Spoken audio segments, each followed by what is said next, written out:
একবার এক স্কুলের শিক্ষক স্কুলের সমস্ত শিক্ষার্থীদেরকে একটা চমৎকার এক্সপেরিমেন্ট করে দেখাচ্ছিল।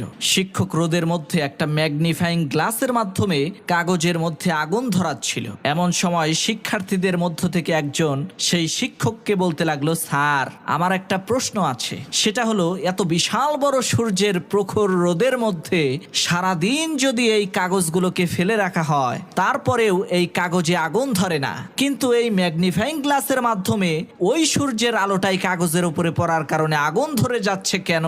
এই বিষয়টা আমি বুঝতে পারলাম না। তখন সেই শিক্ষক ওই ছাত্রকে উদ্দেশ্য করে বলতে লাগলো, বাবা, সূর্যের আলো আর তাপ যতই প্রখর হোক না কেন, সূর্য যতক্ষণ পর্যন্ত এই তাপ আর আলো দিয়ে এক জায়গায় ফোকাস না করবে, ততক্ষণ পর্যন্ত আগুন ধরাতে সে সক্ষম হবে না।